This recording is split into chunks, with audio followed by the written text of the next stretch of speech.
En algunas familias no hace falta gritar para destruirlo todo, basta con preferir a uno y olvidar a los demás. Esta es la historia de una hermana que siempre se creyó superior, de dos hermanos que aprendieron a aguantar y de cómo el abuso disfrazado de derecho termina cobrándose su precio. Desde que éramos niños quedó claro, ella era la favorita, no porque fuera la más responsable, no porque fuera la más trabajadora, sino porque mis padres así lo decidieron. A ella la mimaban, a la defendían, a la excusaban. Si rompía algo no fue su culpa. Si gritaba, así es su carácter. Si no hacía nada en la casa, para eso están ustedes. Mis padres decían que algún día cambiaría, que madurarían, pero nunca lo hizo.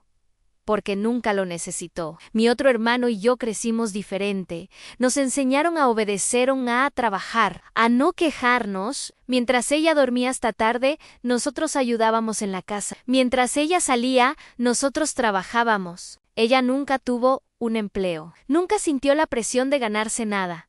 Y aún así, se sentía por encima de nosotros. Nos hablaba como si nos hiciera un favor solo por existir. Cuando nuestros padres murieron, no hubo unión, hubo ambición. La casa quedó a nombre de ella. Porque así lo habían querido. Porque ella era la que más necesitaba. Nos dijo que podíamos quedarnos, pero con condiciones. Nos cobraba por vivir ahí, por usar el agua, por la comida, por todo. Cada mes nos exigía dinero como si fuera una dueña, y nosotros extraño. Y lo peor es que trabajábamos para mantenerla. Ella no hacía nada, vivía de nosotros, de nuestro esfuerzo, de nuestra culpa. Con el tiempo, cambió más, se volvió dura. Fría, humillante en sí, pagábamos tarde, nos lo recordaba. Si reclamábamos, nos amenazaba con echarnos. La casa es mía, si no les gusta, váyanse. Y nosotros aguantamos porque no queríamos perderlo todo, porque creíamos que era familia, pero ella ya no nos veía así, nos veía como ingresos. Un día mi hermano menor no pudo pagar, había perdido el trabajo, ella no quiso escuchar, no quiso entender, lo echó. Así, sin más, esa noche, entendí algo, si me quedaba, yo sería el siguiente. Y me fui, sin despedirme. Sin mirar atrás, por primera vez dejamos de mantenerla. Al principio, ella se sintió poderosa, pero el dinero empezó a faltar. Las cuentas llegaron, la casa se volvió grande, y vacía, nos buscó, no para pedir perdón, sino para exigir.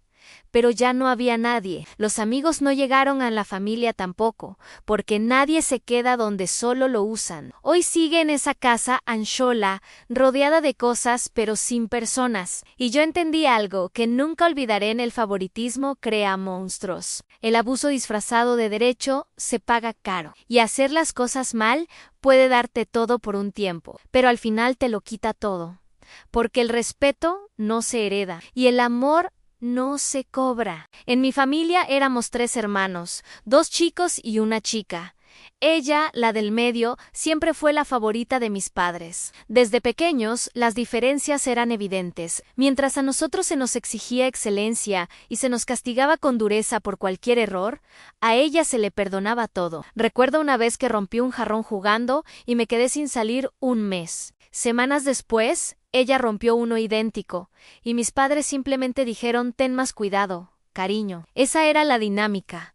Nuestra infancia estuvo marcada por esa desigualdad. A ella le compraban la ropa de marca, los juguetes de moda, todo lo que pedía. Nosotros heredábamos la ropa del otro, y nuestros regalos eran siempre prácticos, nunca un capricho. Crecimos sintiendo que éramos ciudadanos de segunda clase en nuestra propia casa. Mientras ella era el sol alrededor del cual giraba la familia, nosotros éramos solo satélites distantes. Esta situación, en lugar de unirnos como hermanos contra la injusticia, nos fue separando. Mi hermano mayor y yo desarrollamos un vínculo fuerte, una alianza silenciosa. Mi hermana, por su parte, nos veía con una mezcla de lástima y superioridad, como si nuestra posición inferior fuera algo natural y merecido. Cuando mis padres envejecieron y necesitaron cuidados, la responsabilidad, curiosamente, no recayó en la hija predilecta. Ella siempre tenía una excusa: en su trabajo, sus amigos, su vida social. Ustedes entienden,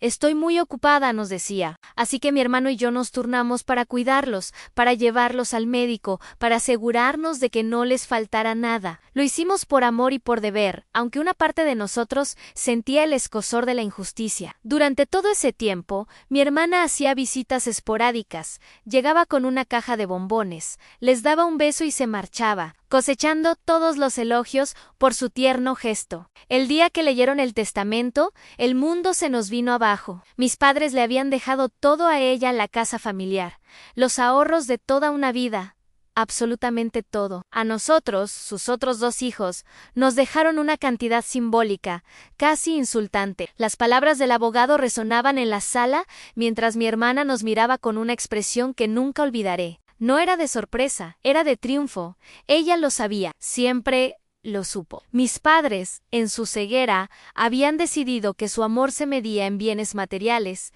y que solo ella era merecedora de recibirlos. Al principio, intentamos razonar. La casa es de los 3, le dijimos. Es el hogar donde crecimos. Tenemos recuerdos aquí. Ella se negó. Dijo que cumpliría la última voluntad de nuestros padres y que, si queríamos, podíamos quedarnos un tiempo, pero bajo sus reglas. Ese tiempo se convirtió en una pesadilla. Se adueñó de la casa como una reina de su castillo. Nos asignó las peores habitaciones. Criticaba constantemente nuestra presencia y nos recordaba a cada momento que vivíamos allí por su generosidad. Cualquier objeto que tocábamos, cualquier espacio que ocupábamos, era motivo de conflicto. Esa es mi silla. No toques la vajilla buena. Están gastando demasiada luz. La convivencia se volvió un infierno de microagresiones y humillaciones diarias. Mi hermano fue el primero en marcharse. Una tarde, después de una discusión terrible porque él usó su taza de café, empacó sus cosas. No puedo más, me dijo con lágrimas en los ojos. Esto no es un hogar, es una prisión. Prefiero vivir en la calle que seguir aguantando esto. Lo abracé y lo vi partir, sintiendo cómo se rompía otro pedazo de nuestra familia. Yo aguanté un poco más, por un apego tonto a los recuerdos, a las paredes que me vieron crecer. Pero la situación era insostenible. Mi hermana disfrutaba su poder, disfrutaba viéndome sometido. Cada día era una nueva humillación. Finalmente entendí que mi hermano tenía razón. Empaqué mis pocas pertenencias, le dejé las llaves sobre la mesa y me fui sin decir adiós. No había nada que decir. Los primeros años fueron duros. Mi hermano y yo empezamos desde cero, apoyándonos mutuamente. Trabajamos en lo que pudimos, compartimos un pequeño apartamento y poco a poco fuimos reconstruyendo nuestras vidas. Nos casamos, tuvimos hijos, creamos nuestras propias familias, basadas en el respeto, la igualdad y el cariño que nunca recibimos en casa. A nuestros hijos les enseñamos el valor de compartir y de tratarse como iguales. Nunca más permitimos que el favoritismo envenenara nuestras relaciones. Con el tiempo, las noticias sobre mi hermana nos llegaban a través de conocidos. Al principio, parecía que vivía la vida que siempre soñó. Hacía fiestas en la gran casa. Viajaba, se rodeaba de gente que se sentía atraída por su riqueza, pero esas amistades eran tan superficiales como su dinero. Cuando surgían problemas, cuando necesitaba apoyo real, no había nadie. Los amigos desaparecían tan rápido como habían llegado. Intentó tener relaciones de pareja, pero su incapacidad para ceder, su egoísmo y su necesidad de control absoluto terminaban por alejar a todos. Nadie quería vivir bajo la sombra de su tiranía. Poco a poco, se fue quedando sola. La enorme casa, antes llena de risas forzadas y música alta, se sumió en el silencio. Los años pasaron y la juventud dio paso a la madurez, y la madurez a la vejez. La casa, que no había recibido mantenimiento, comenzó a deteriorarse. El jardín se llenó de maleza. Ella, que nunca aprendió a cuidar de nada ni de nadie, tampoco supo cuidar de sí misma. Nosotros, sus hermanos, nunca volvimos a llamarla. El dolor y la humillación habían creado un abismo demasiado grande. ¿Construimos un muro para proteger a nuestras nuevas familias de esa toxicidad? Hoy, ella es una mujer mayor que vive sola en una casa demasiado grande y vacía, rodeada de objetos que ya no tienen valor y de recuerdos de una familia que ella misma destruyó. Obtuvo todo lo material que mis padres podían darle, pero en el proceso perdió lo único que de verdad importa en el amor y el apoyo de su familia. A veces me pregunto si se arrepiente, si en las largas noches silenciosas entiende el precio de su victoria. Se quedó con la casa, con el dinero, con todo. Pero al final, lo único que realmente posee es una profunda y aplastante soledad, una herencia que nadie desearía. Gracias por escuchar esta historia. Si te ha conmovido o te ha hecho reflexionar, dale a like y suscríbete para más contenido como este. Nos vemos en el próximo video.